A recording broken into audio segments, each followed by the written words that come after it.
Councillors, ladies and gentlemen, please standing for the West Road on there, Councillor Carol Thompson, accompanied by the Chief Executive, Dennis McGuffey.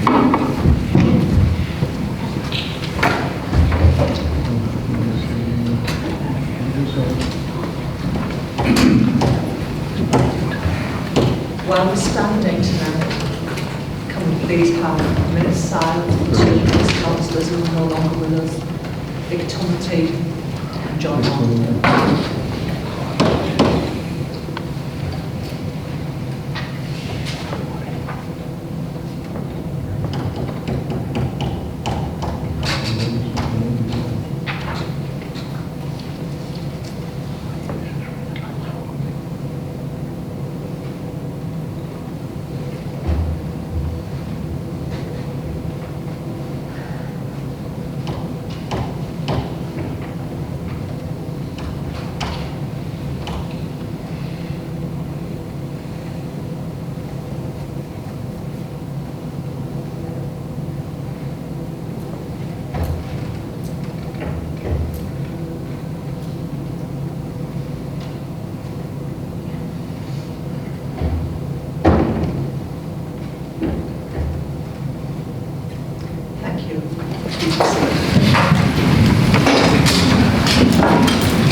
Can we have apologies from absent members, please?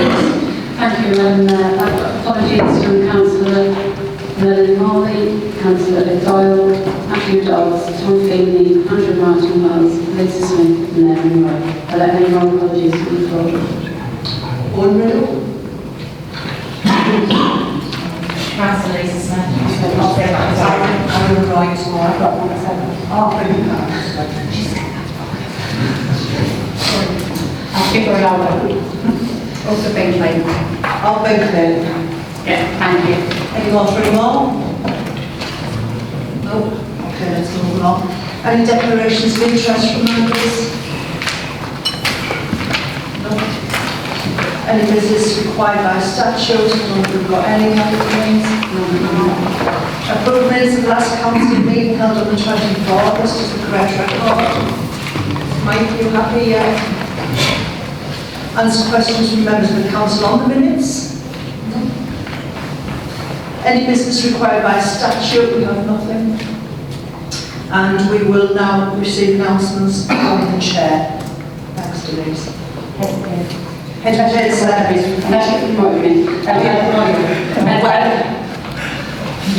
do have an announcement that I would ask that it be deferred to the end of the meeting. I think it would be more appropriate for it to be announced there. Thank you.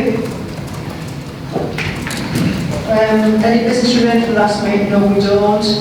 Reports from the council's committees received questions and answers to those reports. So this is a Constitution Committee report. Mrs. Keeley. Yes, thank you, Madam Mayor. So this is a Constitution report that to come and to give council the recommendations of the committee. No. Put it on yours. Put yours Can you hear me on. now? Put mine on as well. No. No, you have to keep yours on. Oh, sorry. Can you hear me now? Yeah. So on the 29th of September, Constitution Committee met to carry out a periodic review of the Constitution and considered a number of proposed changes. I'll try and shout. You heard me. Can you hear me now? Yeah. So on the 29th of September, the Constitution Committee met to carry out a periodic review of the Constitution and considered a number of proposed changes. Firstly, members considered the renaming of some of the committees following the senior management restructure. This is to reflect the new directorates, and it's proposed that the following committees be renamed. The Economic Growth and Regeneration now be called Housing Growth and Communities Committee. Neighbourhood Services Committee becomes Neighbourhoods and Regulatory Services Committee. Adult and Community-Based Services Committee now will be known as Adult Services and Public Health Committee. Following on from the restructure, there were also a number of delegations within the Constitution in Part 3. These relate to specific service areas that will need to be realigned. For example, Public Health Services currently report to Finance and Corporate Services Committee and will move to report to Adults and Public Health Committee. Members recommended that authority be delegated to myself to review the delegation scheme with members and take that back to a future committee, Constitution Committee. The next recommendation from the committee relates to the designation of Finance and Corporate Affairs Committee as the appropriate committee to oversee and exercise the Council's shareholder functions in relation to any wholly or partly owned companies that the Council are involved in. Members recommended that Council approve the recommendations and those are set out in the Constitution report in the papers. The next change is related to the Council procedure rules, specifically in relation to amending the deadlines and the process for submission of motions and questions on notice. Part 4 of the Council procedure rules outlines the process in relation to motions on notice. Currently, there are 2 different deadlines, and to create consistency in terms of the process and deadlines, members recommended that the deadlines for both motions and questions be changed to noon, 7 clear working days before the meeting. It was further recommended that instead of holding a ballot where more motions are received, that we accept them in the order that they are accepted, and that any additional are referred to the next meeting of Council. It was also recommended that the Chair be given the ability to accept more than 3 motions, that's the current limit, if the Chair considers those to be urgent, the motion to be urgent. Because this is an amendment to the Council procedure rules, it will need to stand adjourned without any debate tonight and will be debated at the next meeting of full Council. The next point that members considered was in relation to the renaming of ward surgeries. This was a recommendation of the Finance and Corporate Affairs Committee, which on the 8th of September discussed during the anti-poverty strategy and action plan how the Council could improve engagement with members of the public. It was suggested by a member that the term ward surgery was outdated and suggested renaming. This was considered by the Constitution Committee, however, they were unable to agree on a suggested name. Members of the public present suggested it should stay the same, so it was agreed that it would be referred back to Finance and Corporate Affairs Committee. Finally, members recommended in that committee that TVCA, Tees Valley Combined Authority update, be included on future Chief Executive business reports that come to full Council. And members' views are sought on all of the recommendations, and again noting that the change to the Council procedure rules will need stand adjourned to the next meeting of Council. Thank you. Thank you, Helen.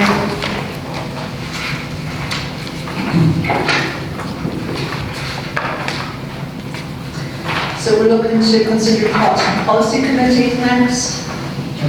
I think that's the Youth Justice Strategy Plan. Yes. Thank you, Madam Mayor. Sorry, Mike. Do we not? We need to agree to the agenda. Sorry, dropping on there. Do we agree those recommendations? Right, stop laughing. Good. Thank you. We'll move on to Moss now, Mike. Okay, Again, thank you, Madam Mayor. The Youth Justice Service Strategic Plan. Just so I'm not sitting in the blacksmith's trying to say that, isn't it? And it's 2025-26. So what we're looking to do is approve this plan, which will then be sent to the National Youth Justice Board, if we agreed, of course.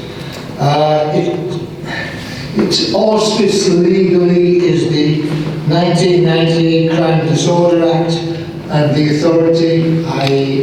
this council, has to annually produce a plan with regard to the Youth Justice Board. And I think anyone who's on Children's Services and more widely than that will know that we consulted very widely on this, and it's been to the Children's Services Committee as well. What we need to do in the plan is outline, specify how youth justice services are provided and how they are funded in their area, in our case in London. And we also have to specify the functions of the Youth Justice Service. And it must be published in a manner that is satisfactory to the Secretary of State. So there is a pro forma, and we are very confident that that pro forma has been met. One of the intentions, a very, very important intention of the plan, is to give us a steer, give some indications, give assistance, give guidance to how youth offending can be reduced, because I think we would all agree that the offending of youths, whilst can be, it's called, I've always again. I just put it on. can be unintentional in terms of the distress it causes. It causes the citizens of Hartlepool a great deal of distress. And so a reduction in that is much sought after. But also at the same point, we have to make sure that the approach to that offending tries to ensure the best outcomes for the kids themselves.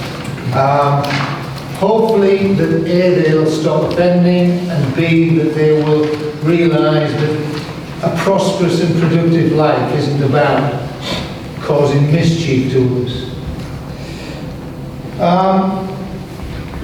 This was approved by the Children's Services Committee on the 1st of July. It's been presented to the Safer Hartlepool Partnership. It's been toward governance. So it's dotted the I's, crossed the T's and swam the river. So I'm hoping that we can approve it tonight. Certain matters I would like to mention particularly. If you go to page 11 on the report, paragraph 4, I think we have an Assistant Director, Laura Goff. I'm sure she would be intensely embarrassed for me to name her, but she has put a huge amount of effort into this document, and her expertise, I think, is to be commended, and we should be very grateful to her, because it's a fantastically well-composed document. I suppose as importantly, we could argue more importantly, Ronnie Chesterfield, unfortunately, has died. He was a fulcrum, a pivotal part of working with kids, particularly youth, 13 to 19. His loss is immense. I'm not sure we can replace him. He can probably work as well, probably not as good as Ronnie. So I'd like to give my thanks to their efforts in the short and the longer term. So with that, I hope you can approve it and we can get it off the Secretary of State. I'm sure we'll read it avidly. Thank you. Thank you, Ross. So can we just go straight to vote to approve? All in favour? Thank you. And we move on to motions. And the first motion for the council regards council tax, and it's from Councillor Cole.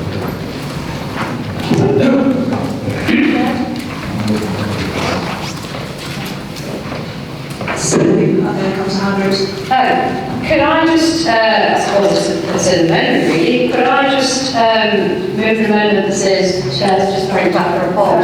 Councillor Fanning wants to read it. You need to read it first. Oh, okay, sorry. Councillor Craig. Chair, members,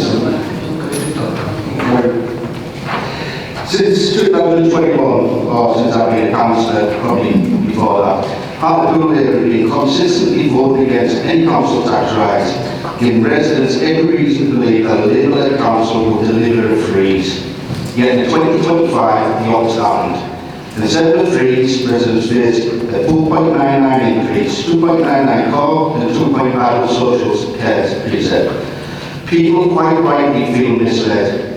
Now, only months later, Labour is pledging a freeze for 2026. Claiming this is possible because the council's finances have been fixed. If the council finances have been fixed so quickly, why was a rise in 2025 necessary? This motion calls for transparency, a full report into the council action statement, independent verification of the council's financial position, and most importantly, a rebate of the 2025 rise upon the impression given to residents. Trust is earned not by future promises, but by delivering on the commitments already made. This is about fairness, accountability, and restoring confidence in the local democracy. Thank you. Thank you. Councillor Hargreaves. Thank you, Chair.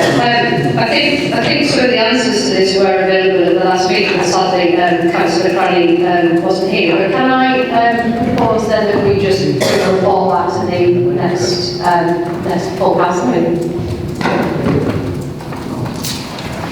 Thank you, yes, we'll have the report at the next meeting and we can take it from there. Yes. All in favour? Chair, I don't the amended motion, so we don't. Do we need to record it for It doesn't need to be a recorded vote if members are happy just to Are we happy? Is everyone happy for it to come back as a report next time? Show of hands, please. Okay. Okay. Okay, so our next motion is regarding housing. I'd like to hand over to Councillor Oliver to take us through this one. Thank you, Madam Mayor and colleagues. If I could do a slight preamble. Sorry, can I declare an interest in this involvement? Is that right? Certainly, yeah. Yeah, thank you, Madam. Sorry. Okay, I just want to put this in context before I read the motion out, if I may, if people would like to bear with me.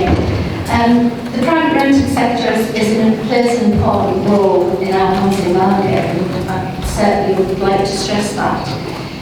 However, all too often the standards and the management of the private renting sector fall short. In many cases, landlords allow areas to run down, reducing property values and trapping residents who simply cannot afford to live. We're also seeing a creeping increase in small HMOs and supported living properties. The impact is profound. It changes the housing mix, creates constant churn of residents and undermines neighbourhood stability. In streets where people no longer know their neighbours, properties are no longer attractive for first-time buyers, young people and low-income families who want to get on the housing ladder. Meanwhile, we face a massive influx of property developers and outside agents peddling a business model. Buy a house, carry it into a HMO and make thousands of pounds tax-free every year. This is seriously distorting our housing mix and is not sustainable to our communities. The Council is determined to take action. We're looking to drive up standards through selective landlord licensing, Article 4 directions and additional licensing, because we believe everyone deserves to live in a decent area, to feel safe in their home and enjoy their neighbourhood. Tonight this motion is about sending a clear message. Profiteering at the expense of residents has no place in our town. By backing this motion and by strengthening local licensing, we can begin to regain control of our housing market and put fairness and community back into its heart. If I may start with the motion, thank you. Council notes that communities across the UK, including Hartlepool, are experiencing a growing housing crisis, particularly in areas with limited social housing and low property values. Private investors are increasingly purchasing residential properties in bulk, converting them into buy-to-let rentals or houses in multiple occupation, which in turn prices out local first-time buyers and local income families, contributes to fragmented, unstable neighbourhoods, often results in poor housing quality and inadequate regulation. Former council homes continue to be lost to the private sector, reducing the availability of secure, affordable housing for future generations. Housing benefit payments to private landlords frequently exceed the long-term cost of building new social housing, but without delivering lasting public value. Council believes that the private housing market cannot be relied upon to meet the housing needs of our community in a fair and equitable manner. Local authorities currently lack the legal and financial tools to prevent speculative property purchases, limit buy-to-let concentration, or repurchase homes at the scale needed. The unchecked growth of unregulated landlordism has damaging effects on community stability, public health and the local economy.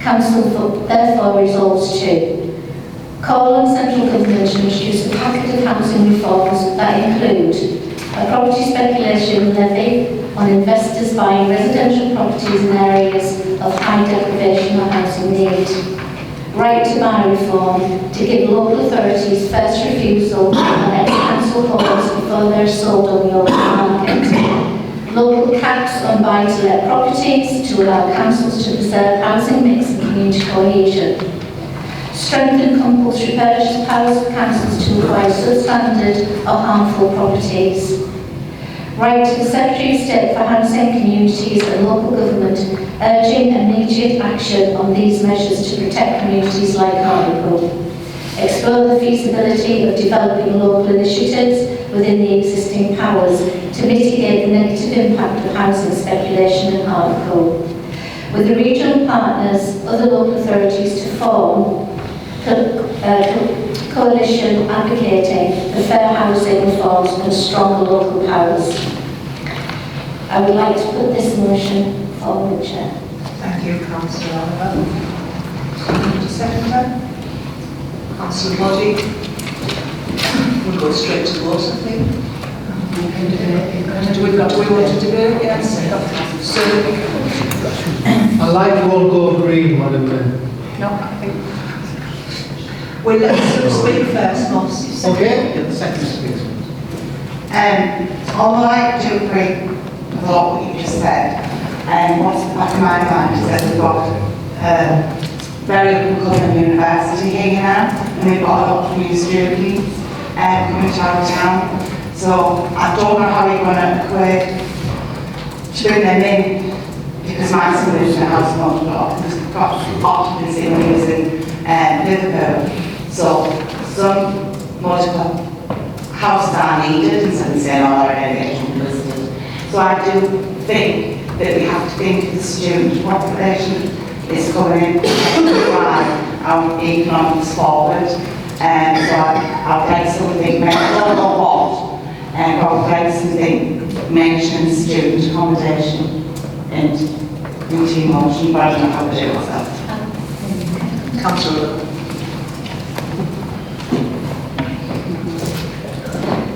Thank you, Councillor. I think at the beginning what I said is that HMOs do play an important part and private rented sector do play an important part, which is like student accommodation and good standard accommodation in all forms in the private and rented sector is very welcome. So this isn't about demonising the private rented sector, because it plays a really big part, and that was very much part of my preamble.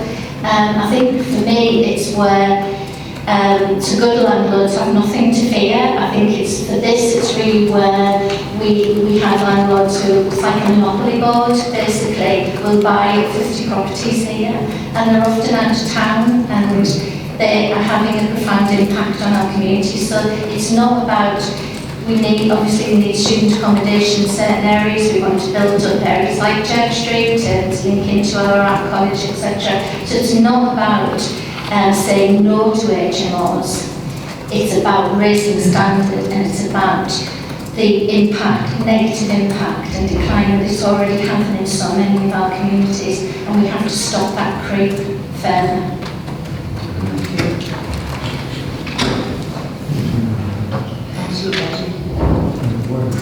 We agree. Thank you, Madam Mayor. I bet he's not often named in this chamber, but Irving Laszlo produced a hierarchy of need for all human beings, and I think it's probably universally accepted. On top of that hierarchy of need is housing. So what he states, he's an anthropologist as well as a sociologist, is that if you haven't got good housing, somewhere to live, somewhere where you feel comfortable and safe, your life is blighted. And I think what this goes to, as Karen just quite evidently said, is not an attack on landlords per se, but it's a statement that we need to be far more aware of sticking endless numbers of houses of multiple occupation in similar and same areas time and time again. So, I'll name names. So in Windsor Street, which I think anyone of a certain age will remember as being a very delightful street, there's now approaching 10 houses of multiple occupation.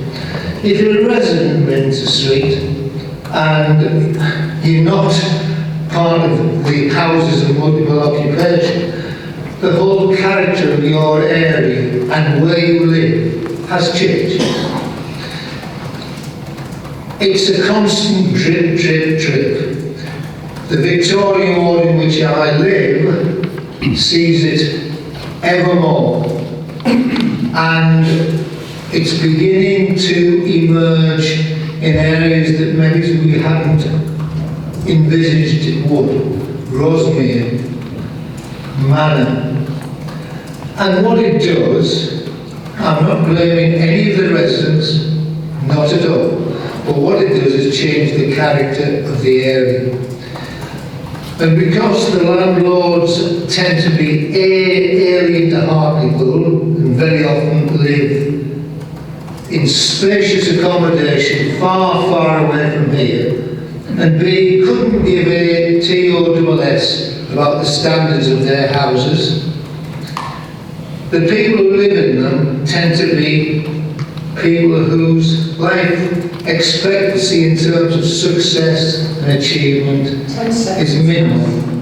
So what we need, quite simply, and what we are doing, and Karen's at the forefront of this, is getting the tools to deal with the problem. And the quicker we get them, the better it'll be for everybody. Thank you. Thank you. Can we go to the vote now? All in favour, show of hands please.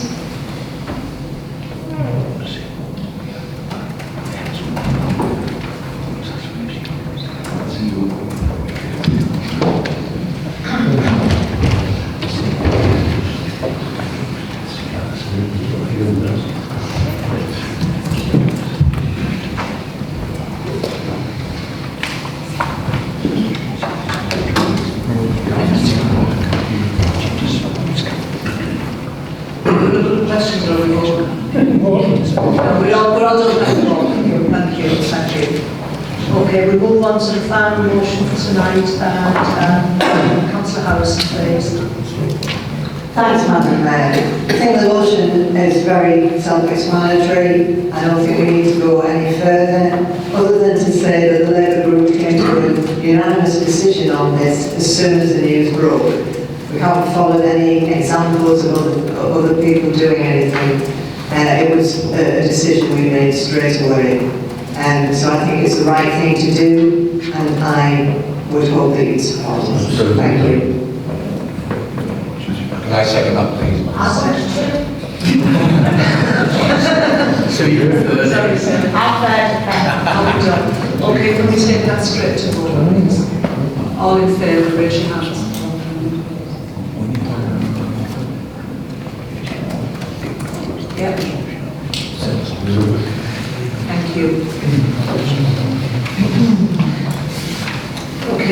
on. Managing Director's report, please. Oh, sorry, Chief Executive. Sorry. It's understandable that it's so it's quite two reports that I quite lengthy, and I'll go through them as quickly as I can. Resignation from council committees and outside bodies have been received from Councillor Young, and they are set out in section 1 of the report, but are picked up in section 6 on the second report. Outside bodies are Conservative, and they have been the TVCA Combined Authority Overview and Scrutiny and Police and Crime Panel, and Councillor Andrew Martin Wells has indicated he will take those. Members are asked to note the appointment of Andrew Martin Wells. A number of outside bodies also remain vacant following annual council. They are the National Association of Councillors for the English region and the General Management Committee. Nominations are sought from the floor for the final time. If we don't receive any nominations, we will write to them and tell them that they will remain vacant. They will remain vacant. And we've received some guidance from the Lawyers Solace and the Chartered Institute of SIPA. Recently issued joint guidance on the roles of statutory officers. So that means myself as a statutory officer, Ailey as monitoring officer, and James as section 151 cannot be directors on any bodies representing the council because we have a conflict of interest. Therefore, I have resigned as director on the London Studios and the trustee on the National Museum of the Royal Navy Article Board, and therefore asking the council to give me the authority to appoint the appropriate senior officer to such roles, as and when necessary in consultation with the leader or in their absence the deputy leader. And the reason for that is we are currently got through restrictions and council tax rates. Is everyone happy with that? Yeah. Section 3 of the report was written at a time when we hadn't completed proportionality, so that will be picked up in section 6 and the next report. Section 4, this relates to the Tees Valley Energy Recovery Facility and seeking further delegation update. Further to consideration of a motion that was presented at the last council meeting and the members' seminar which we held on the 15th of September regarding the future operation of that facility. Approval of the designation set out in section 4.1 is sought for myself. I'm asking members to agree that, and also section 4.2, Finance and Policy Committee approved the entering into an option lease in 2022. Further agreements are now required that are incidental to the granting of that lease in regard to the side deed and the environment deed. Therefore, delegation is now sought to myself in consultation with the Chair of Finance and Corporate Affairs Committee to enter into the guarantees in respect of the side deed and the environment deed. I'm asking for those approvals to be agreed. So, by all the council. Yeah. Electoral Registration Officer, Section 5. At last meeting of Full Council, Director of Legal Governance and Human Resources was appointed as Returning Officer for Elections, and it's also proposed that the same officer also is appointed to the role of Electoral Registration Officer under the Representation of Peoples Act 1983, and members approve that appointment. If we move to Business Report 2, Section 6, this is regarding the proportionality review. Section 15 of the Local Government and Housing Act requires us to carry out the proportionality review as soon as we receive proper notice. We have received that from the Reform Group, and therefore, in accordance with the Act, we have sought to make the determinations as required by the Act to ensure political balance. And therefore, Council, following the resignation of Councillor Young and those various committees, councillors are asked to know the nominations in section 6, 1, 2 and 3 will be now filled by Councillor Doyle, and Adult Services, Councillor Doyle on Neighbourhood Services, and Councillor Napa on Economic Growth and Regeneration. And also to confirm the nominations out in 4 and 5, however these are for any group, and I received received a nomination from Councillor Doyle on finance and corporate, but other nominations are welcome. Councillor Allen. Can I nominate Councillor Creevy for the Finance and Corporate Affairs Committee, please? So proposed because we've got two nominations. So if Is that the second? no, I don't think it does need seconded. Rather than we go through the register, can I just ask for a show of hands for those in favour of Councillor Doyle? Sure.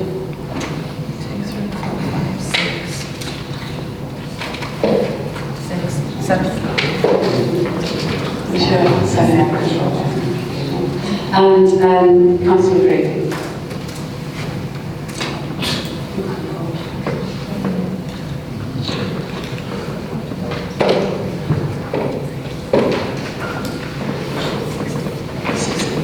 It's two, Joe, you've got the two behind you. 18, you've got the two behind you. Councillor Creevy, welcome to Finance and Corporate Affairs. Licensing Committee, again, this is a vacancy for any group. I've received a nomination from Councillor Doyle. Are there any other nominations on the floor? Councillor Allen. Nominate Councillor Johnson, please. Okay, so again, can I ask for a show of hands for Councillor Doyle? 5. And for Councillor Robinson.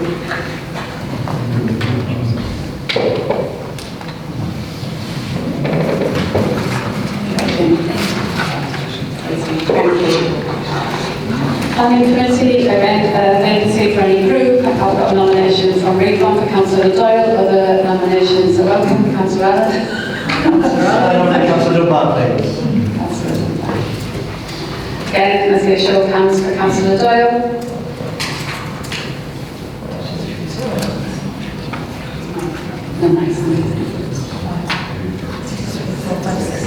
And Councillor Dunbar.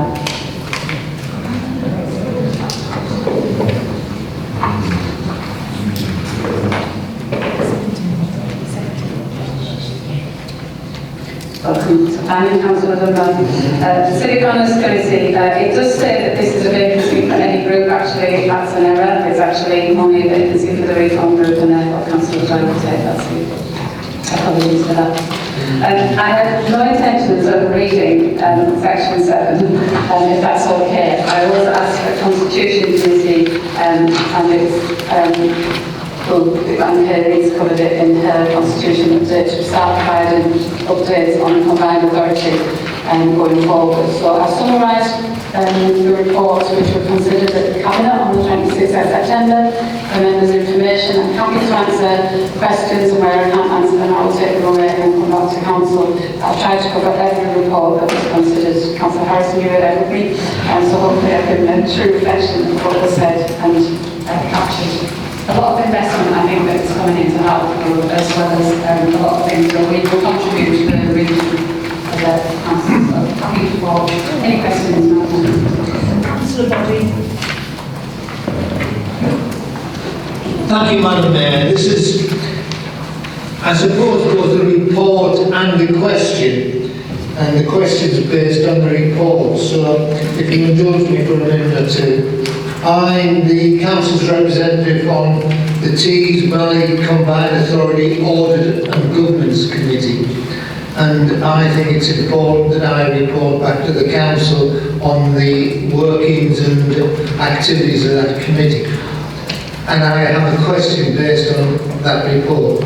So at the last Audit and Governance Committee meeting, the Chief Financial Officer, Joe Moore, gave a report which was prefaced by the representative Ernst & Young, who are, I think, pretty damn the best auditors in the country. So their views are very noteworthy and important. And they again have refused to audit TVCA's accounts for 23, 24, 24, 25. Indeed, they've written a letter disclaiming the accounts. which I am told by people who know about accountancy is quite, it's a very serious matter. The report was then given by Jo Moore, and she explained that she hadn't signed the accounts off either, and she was going to undertake further investigations with regard to those 2 years' accounts. And the investigations were largely, but not entirely, about the development companies that are under the guidance and auspices of the TVCA. And the 3 development companies, as you probably know, are Hartlepool, Middlesbrough and South Tees. And she indicated that it was more to do with South Tees than the other 2. And she said that the problem, and I think that was her word, was the complexity of the financial dealings of that development corporation and how it affected the TVCA's financial position. And the complexities were very, very difficult and hard to understand. Again, I'm trying to paraphrase her words.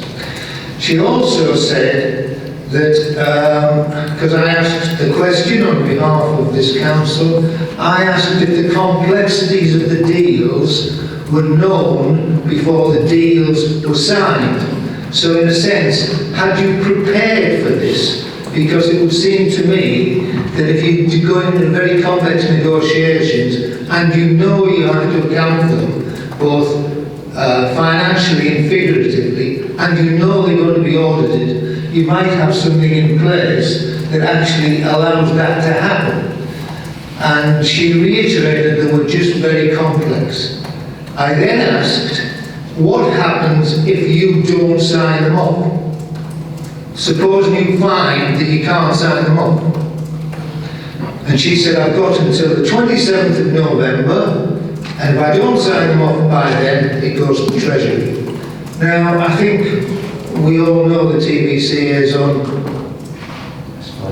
a tight leash. Best value notice. So that wouldn't be good. We agreed to have another Ordnance and Governance meeting prior to the 27th of November, and she would indicate what she had decided to do and give us the details. The guy from Ernst & Young was sitting next to me. He used to live in Hartlepool, actually, drinking Rosemere pub, but there we go. And he knew the town well. And he said that if the financial officer of the TVCA didn't sign them off, they wouldn't have a role to play because they hadn't been signed off. If she did sign them off, they then had until the 27th of February to either agree that they were all right or agree that they weren't all right. And he said if they agreed that they weren't all right, that would go to the Treasury as well.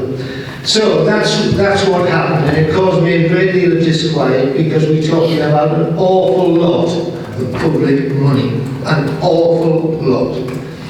And my question is very simple based on that report, because we are a member and involved with an integral part of some of the operations of the TVCA. Does the potential difficulties of the financial situation of that organisation have an impact?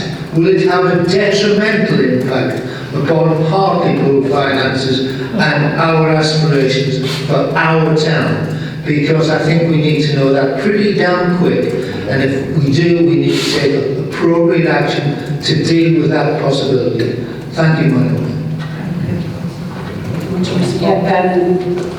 I think until we have the account signed off by Joe Moore, or an understanding of what the account says, she can't sign them off. I can't really answer that question. A lot of the funds that are coming this way are actually through government. So in my report I talk about a number of the transport schemes that are coming through various grants that are available to the local authority. They will continue to be transported through. However, there may or there may not be implications at this stage, and I think it would be pertinent to wait to actually the interim finance director has given members a full account of what she feels has happened over the last 2 years before we can fully answer that. I'm hopeful that isn't the case. I'm hopeful because as you say, Councillor Body, it is a lot of money, but I think it would be pertinent to wait till we get there. But I will take that question forward. Councillor, you're okay? Yeah. Councillor Hargreaves. Thank you, Chair. I thank you, Denise, for the comprehensive report. I think the idea that we will have a sort of standing item around the TVCA for future meetings, I think is a positive move, and I hope everybody would see that that is a positive step forward. I think, whether we like TVCA or not, and I think we've all got a view on that, they are the organisation that are helping to drive forward the whole economy across the Tees Valley, and obviously Hartlepool is I would say the most important part of that bit of the Tees Valley. But I think the disappointing thing in here, and I'd say this is, has that gone off? No, it has gone off. I'll just have to shout. I think to tie your hands behind the back. But I think those members who were at the briefing, the local growth plan briefing just earlier this week, will have been, and I think there was a discussion about it at the committee as well, will have been a little bit disappointed at the fact that in this report, Denise, it talks about how the best value notice has been implemented and the action plan and the TVCA listening. And actually at that meeting, at the committee meeting and the briefing beforehand, it was very clear that some of the learning definitely hasn't filtered through to the practice on the ground. We had a presentation from Litchfields who have been commissioned to write the growth plan. And their big consultation with all of the people who might have an interest in shaping the funding priorities in the future, we're going to get something like, the meetings for those are next week. So we didn't even, and I, as the chair of Economic Growth and Regeneration, haven't even had an official invite, to be part of any of those consultations around what we think are the growth priorities or the project priorities for the future. And that just seems absolutely crazy and completely out of kilter with with the messages around we're taking the best value notice seriously and we want to do better. You're going to ask me what the question is. There isn't really a question. I suppose the point about that is that I really think that we need to ramp up our engagement with TVCA across the patch in terms of elected members, and I would hope that having an item on the agenda is our way as members to ask more questions, be more involved across the political spectrum, because that Tees Valley, that local growth plan is the key document that's going to set out where the money is spent over the next 10 years. And it's government money, and it's coming in, and we want our piece of it, and we want, if possible, a fairer share than everybody else gets. So I welcome the report, I welcome the opportunity for us to have an open and honest dialogue about it at future meetings. But what I would say is, can we take back and we said it at the meeting, but our dissatisfaction at the time scales for consultation and involvement in that process. If we could do that by an officer level, that would be helpful, and certainly politically, I'm sure we will do that too. Just to reassure, I'll do the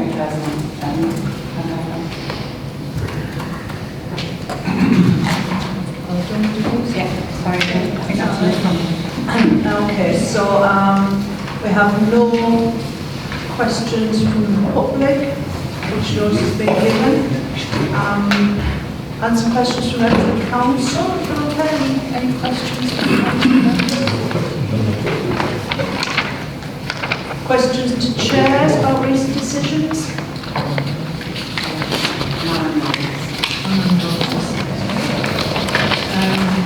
We have none. Nothing about the police and crime panel? No. Can we move back to the next? Yeah, thank you. Yeah, we agree with the Cleveland Police crime panel? Yeah. Yeah, I think there's an announcement to be made, and I will hand over to the council. Thanks, Louise.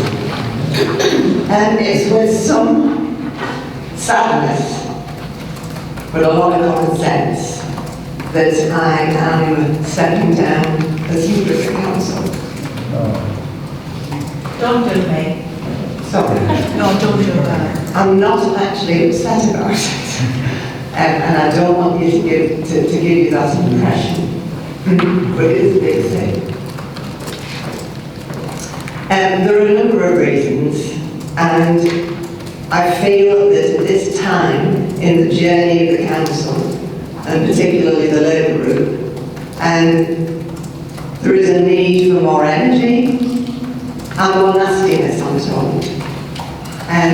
So with those two things in mind, although I don't think the nastiness really, it is pertinent, but certainly with the energy and drive, I'm going to suggest and move a motion that the leadership is handed to Councillor Pamela Hargreaves. Thank you. I second that motion. Thank you. Councillor Young. Thank you, Madam Mayor. I mean, that's a huge shock, Brenda, and it would be remiss of anybody on this side to not pay tribute to you for the work that you've done, the efforts that you've put in, the courtesy that you've shown in leadership. I've said on a number of occasions, and members and even the public, I don't care if it's on camera, you know how much I respect you as an individual, and I know that's reciprocated. Politics is politics, and it can be nasty and it can be aggressive. But throughout all of that, you've navigated, in my opinion, both sides of the divide really well. I wish you very well. I know you're going to stay on the council. You're not going anywhere, so that's a good thing. But I just think it would be remiss if nobody on this side gave you just desserts and say thank you very much for the job. Well done. Thank you. Just before others do all the nice stuff, which is respected by all. I have to ask the question if there are any other nominations for leader, I'm afraid, to support the process. I ask it. Can I just say from the chair, Brenda's not dead. She's not going anywhere. We've simply had a little rejig on one side of the chessboard, and Brenda will still play a very active role on that chessboard. Can I request that the board give Brenda a good round of applause, please? Certainly.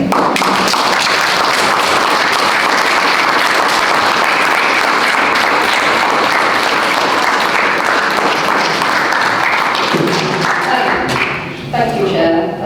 I obviously just wanted to pay my own thanks and respect to Brenda. It's a huge honour to receive the baton from Brenda, the first woman to occupy the seat of leader of the Department Council, and has done so with great integrity, with an amazing moral compass that I've just been in awe of on many occasions. She has led with compassion, and she has led with in equal measure with passion. And I absolutely concur, like that when we have needed somebody that would build those bridges across the divide, and Brenda has done that admirably. And order, please. Close the gallery. Oh, sorry, definitely. So I hope to continue in that vein. I hope to do. If I do half as good a job as you, Brenda, then I'll be chuffed to bits. And I look forward to working with everybody and to driving the town forward. We're at a really exciting point. Massive investments across a number of areas, and I just think that if we all work together and we all push together, we can honour the contribution that Brenda's made and follow that through and take the next step along the journey for the council. Thank you.